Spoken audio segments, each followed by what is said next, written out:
दोस्तों, हम सबके लिए कोई ना कोई नंबर इम्पोर्टेंट होता है। किसी के लिए उसके एग्ज़ाम के नंबर इम्पोर्टेंट होते हैं, वहीं आपके लिए आपके किसी दोस्त का फ़ोन नंबर इम्पोर्टेंट हो सकता है।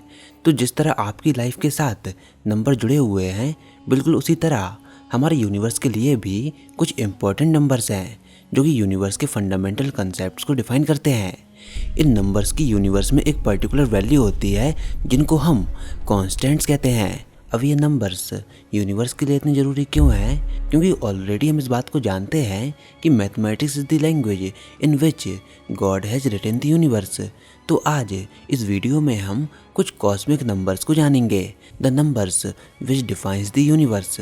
तो सबसे पहला है यूनिवर्सल ग्रेविटेशनल कांस्टेंट। इसके बारे में आप क्लास 9 से ही जानते हैं कि दो बॉडीज़ एक दूसरे को अट्रैक्ट करती हैं, उनमें लगने वाला फोर्स उन दोनों बॉडीज़ के मास के डायरेक्टली प्रोपोर्शनल होता है और उनके डिस्टेंस के इन्वर्सली प्रोपोर्शनल होता है। और इसी फॉर्मूले में हमको ग्रेविटेशनल कांस्टेंट का जिक्र देखने को मिलता है, जिसकी एक पर्टिकुलर वैल्यू होती है 6.6 इंटू 10⁻11। और ये वैल्यू पूरे यूनिवर्स में फिक्स रहती है। फोर्स कैलकुलेशन में आप इस कांस्टेंट की इम्पोर्टेंस को जानते ही होंगे। चलिए अब हम अपने अगले नंबर की ओर बढ़ते हैं। नंबर 2 पर है speed of light. Middle east में कैनन का इन्वेंशन होने के बाद ये बात साबित हो गई थी कि स्पीड ऑफ साउंड की एक फाइनाइट वैल्यू होती है। आप कैनन की फ्लैश को पहले देखते हो और बाद में उसकी आवाज़ को सुनते हो। इसके बाद कई सारे वैज्ञानिक स्पीड ऑफ लाइट की वैल्यू को भी फाइंड करने में लग गए, जिसमें गैलीलियो भी शामिल थे। उन्होंने इस बात को रियलाइज़ किया कि स्पीड ऑफ लाइट की एक फाइनाइट वैल्यू होनी चाहिए। और 19वीं सेंचुरी के एंड तक आते आते स्पीड ऑफ लाइट की वैल्यू को काफ़ी एक्यूरेटली मेजर कर लिया गया। और स्पीड ऑफ लाइट की एक फिक्स वैल्यू होने की वजह से माइकलसन एंड मॉर्ले ये डेमोन्स्ट्रेट कर पाए कि स्पीड ऑफ लाइट डायरेक्शन के भी इंडिपेंडेंट होती है। एल्बर्ट आइंस्टीन के रिलेटिविटी का मेन पोस्टुलेट भी यही था कि स्पीड ऑफ लाइट हर एक फ्रेम में इनवेरिएंट होती है, यानी कि फिक्स होती है। मतलब पूरे यूनिवर्स में स्पीड ऑफ लाइट की एक फिक्स वैल्यू होती है। स्पेस और टाइम खुद अपने आप को मैनिपुलेट करता है जिससे कि वो स्पीड ऑफ लाइट की वैल्यू को फिक्स रख पाए। और इसी रीजन के कारण हमको टाइम डायलेशन और लेंथ कॉन्ट्रैक्शन जैसे फिनोमिनन देखने को मिलते हैं। नाउ हमारा अगला कांस्टेंट है आइडियल गैस कांस्टेंट। 17वीं शताब्दी में हमारे वैज्ञानिक मैटर के 3 फेजेस को जानते थे, सॉलिड, लिक्विड और गैसेज। पर एक्सपेरिमेंटेशन पर्पस के लिए सॉलिड और लिक्विड पर काम करना काफ़ी ज़्यादा कठिन होता था गैसेस के कंपैरिजन में, क्योंकि सॉलिड और लिक्विड के चेंजेस को मेजर करना टाइम के साथ काफ़ी डिफ़िकल्ट है। पर यह केस गैस के साथ नहीं है। रॉबर्ट बॉयले ने यहाँ पर सबसे पहली बार एक्सपेरिमेंटेशन के सेंस को डेवलप किया। उन्होंने बताया कि एक पैरामीटर को वेरी करके दूसरे पैरामीटर को ऑब्जर्व करो। और बॉयले ने प्रेशर और वॉल्यूम के बीच में रिलेशनशिप को डेवलप किया। इनके बाद चार्ल्स और गे ल्यूसेक ने भी गैस के वॉल्यूम और टेम्परेचर के बीच की रिलेशनशिप को डेवलप किया। हालांकि इन रिलेशनशिप को डेवलप करना इतना भी आसान नहीं था। इनफैक्ट अपने डेटा की रिक्वायर्ड वैल्यू को जानने के लिए गे ल्यूसेक हॉट एयर बैलून को 23,000 फीट की ऊंचाई तक ले गए। प्रोबेबली वो उस समय का वर्ल्ड रिकॉर्ड रहा होगा। और बॉयल्स, चार्ल्स और गे ल्यूसेक ने कंबाइन करके ये शो किया कि फिक्स क्वांटिटी ऑफ गैस में टेम्परेचर, प्रेशर और वॉल्यूम के प्रोडक्ट के प्रोपोर्शनल होता है। और इस कांस्टेंट ऑफ प्रोपोर्शनैलिटी को हम बोलते हैं आइडियल गैस कांस्टेंट, जिसको हम डिनोट करते हैं R से। नाउ चौथे नंबर पर है एब्सोल्यूट जीरो। हमारे लिए हीट यानी कि फायर को बनाना काफ़ी आसान है। हम इंसान प्री हिस्टोरिक टाइम से ही फायर को जलाते हुए आए हैं, पर किसी भी चीज़ को ठंडा करना हमारे लिए सबसे कठिन काम रहा है। आपको इस बात को जानकर काफ़ी हैरानी होगी कि हमारे ब्रह्मांड का टेम्परेचर एब्सोल्यूट जीरो से थोड़ा सा ही ऊपर है। और ये सब कैसे हो पाया? जैसे कि हम अपने रेफ्रिजरेटर में करते हैं, एक्सपेंशन ऑफ गैस के द्वारा। माइकल फैराडे, जिनको हम उनकी इलेक्ट्रिसिटी में कंट्रीब्यूशन के लिए जानते हैं, उन्होंने पहली बार इस पॉसिबिलिटी को सामने रखा कि कोल्ड टेम्परेचर को एक्सपेंशन ऑफ गैस के द्वारा बनाया जा सकता है। फैराडे ने लिक्विड क्लोरीन को एक ट्यूब के अंदर बनाया और जब उन्होंने उस ट्यूब को तोड़ा, देन क्लोरीन एकदम से गैस में बदल गई। फैराडे ने यह नोटिस किया कि अगर प्रेशर को कम करके लिक्विड में बदला जा सकता है, देन अगर हम किसी भी गैस में प्रेशर को अप्लाई करें, देन वो लिक्विड में बदल सकती है, जिस लिक्विड का टेम्परेचर काफ़ी कम होगा। और ये बेसिकली वही चीज़ है जो कि आप अपने रेफ्रिजरेटर में देखते हो। जिसमें गैस को सबसे पहले प्रेशराइज किया जाता है और उसके बाद उसको एक्सपेंड करने के लिए अलाउ किया जाता है, जो कि एक्सपेंशन के कारण कूल हो जाती है। अब इसके बाद इसी प्रेशराइजेशन टेक्निक के कारण हमने ऑक्सीजन को लिक्विफाई किया, हाइड्रोजन को लिक्विफाई किया, इनफैक्ट हीलियम को भी लिक्विफाई किया। एंड मॉडर्न टेक्नोलॉजी के द्वारा हम लेजर्स का यूज़ करके एब्सोल्यूट जीरो के काफ़ी क्लोज भी चीज़ों को लेकर जा सकते हैं। अब ये जो एब्सोल्यूट जीरो टेम्परेचर है वो भी स्पीड ऑफ लाइट की तरह है। मटेरियल्स, ऑब्जेक्ट्स उसके काफ़ी क्लोज तो जा सकते हैं पर कभी भी उसको अचीव नहीं कर सकते, क्योंकि एब्सोल्यूट जीरो टेम्परेचर पर मॉलिक्यूलर मोशन रुक जाते हैं। नाउ हमारा अगला नंबर है एवोगैड्रो नंबर। देखिए, केमिस्ट्री के सीक्रेट को जानने के लिए हमको 2 चाबियों की ज़रूरत होती है। पहली चाबी थी एटॉमिक थ्योरी, जिसने ये डिस्क्राइब किया कि everything is made out of atom. इसके बाद हमको ये मालूम पड़ा कि एटम्स डिफरेंट पॉसिबल वेज में अरेंज होकर अलग अलग एलिमेंट्स बनाते हैं, और यहाँ पर टोटल 92 फंडामेंटल बिल्डिंग ब्लॉक्स थे जिसने इस ब्रह्मांड में हर एक मैटर को फॉर्म किया था। पर देखा जाए तो इस यूनिवर्स में सभी चीज़ें एलिमेंट के फॉर्म में नहीं बल्कि कंपाउंड के फॉर्म में होती हैं, जो कि डिफरेंट एलिमेंट से मिलकर बनता है। तो केमिस्ट्री के सीक्रेट को जानने की दूसरी की है इस बात की डिस्कवरी कि केमिकल कंपाउंड आइडेंटिकल मॉलिक्यूल के कलेक्शन होते हैं, पर आखिर कितने मॉलिक्यूल्स। इटालियन केमिस्ट एवोगैड्रो ने इस बात को प्रपोज किया कि सेम टेम्परेचर और प्रेशर पर equal volume of different gases के पास नंबर और मॉलिक्यूल सेम होते हैं। इस हाइपोथेसिस को स्टार्टिंग में काफ़ी अनएप्रिशिएट किया गया, पर उनकी इस डिस्कवरी ने केमिस्ट्स को इनेबल कर दिया मॉलिक्यूल के स्ट्रक्चर्स को पता लगाने के लिए, केमिकल रिएक्शन के वॉल्यूम को स्टार्ट और एंड में मेजरमेंट के द्वारा।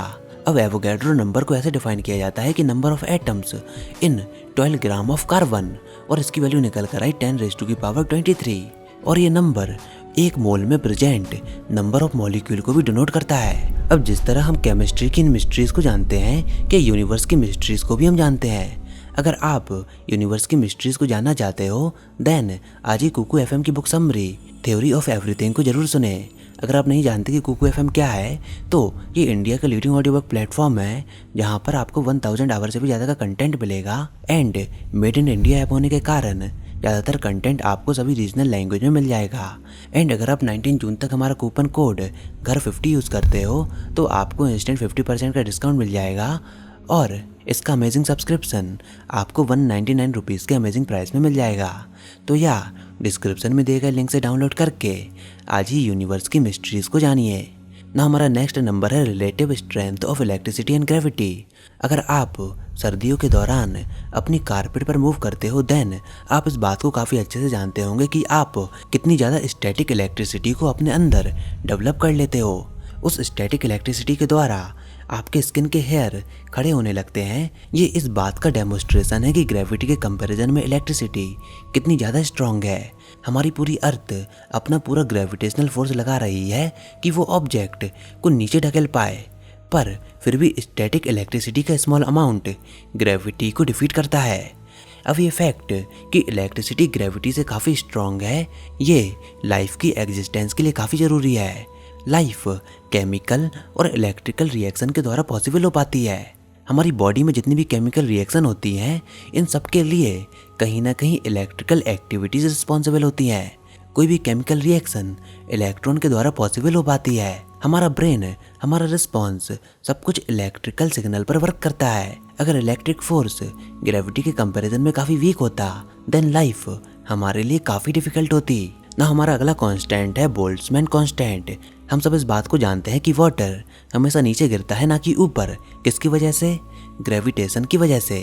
पर हमारे पास इस चीज़ का सिमिलर एक्सप्लेनेशन नहीं है कि जब आप किसी आइस क्यूब को हॉट वाटर के ग्लास में रखते हो देन वो जल्दी लिक्विफाई हो जाता है, पर ये same spontaneous process tap water के संग नहीं होती। पर ये कहीं ना कहीं हीट एनर्जी डिस्ट्रीब्यूशन से रिलेटेड है, और इस प्रॉब्लम का सॉल्यूशन सबसे पहले बोल्ट्जमैन ने दिया।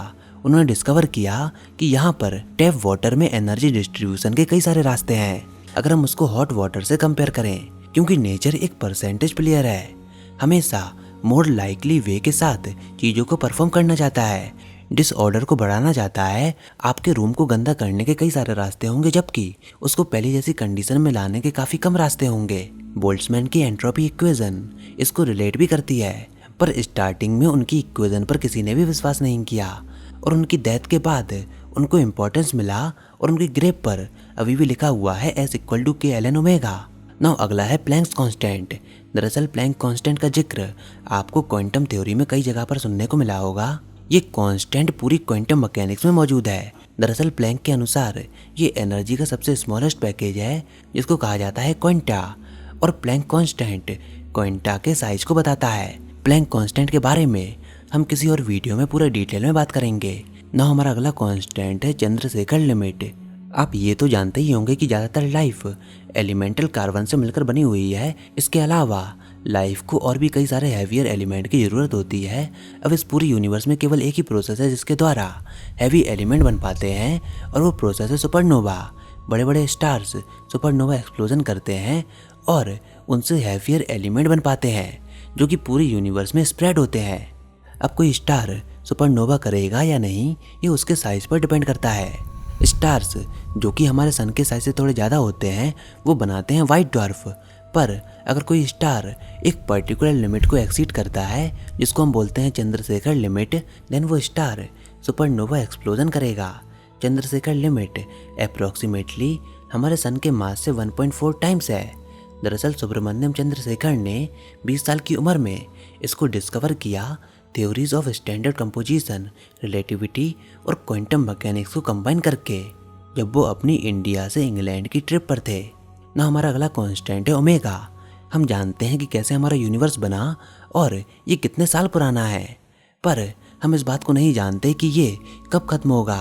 पर यहाँ पर इसके एंड को जानने का भी तरीका है अगर हम ओमेगा की वैल्यू को जान जाएं। हम रॉकेट्स को लॉन्च करते हैं किसी प्लेनेट पर एंड हम उस रॉकेट की स्पीड को जान सकते हैं और ये बता सकते हैं कि वो उस प्लेनेट की ग्रेविटी से लीप कर सकता है या नहीं। उस प्लेनेट के मास को देखकर हम ये बता सकते हैं। एग्जाम्पल के लिए अगर कोई रॉकेट मून से एस्केप कर सकता है देन इस बात की कोई गारंटी नहीं कि वो अर्थ को भी एस्केप कर जाए। और यूनिवर्स का फेथ भी बिल्कुल इसी कैलकुलेशन पर डिपेंडेड है। अगर बिग बैंग के बाद से गैलेक्सीज हमेशा एक दूसरे से दूर जाती रही हैं, पर अगर ये केस नहीं है देन ये बिल्कुल हमारे रॉकेट के एस्केप वेलोसिटी जैसा ही होगा। सारी गैलेक्सीज आपस में पुल बैक हो जाएंगी और यहाँ पर बिग क्रंच होगा, यानी कि बिग बैंग का रिवर्स। हमने यहाँ पर एक टिपिंग पॉइंट को डिफाइन किया है जिसको हम कहते हैं ओमेगा। ये total amount of matter in the universe divided by minimum amount of matter needed to cause big crunch का रेशियो है। अगर ओमेगा की वैल्यू 1 से कम है देन गैलेक्सीज हमेशा एक दूसरे से फ्लाई ऑफ करती रहेंगी और बिग क्रंच नहीं होगा। अगर ये रेशियो 1 से ज़्यादा है देन नियर फ्यूचर में बिग क्रंच होगा। और हमारी ओमेगा की अभी की अप्रॉक्सीमेटली कैलकुलेशन है 0.98 से 1.1 के बीच में। तो हमारे यूनिवर्स के साथ क्या होगा ये अभी भी अनप्रिडिक्टेबल है।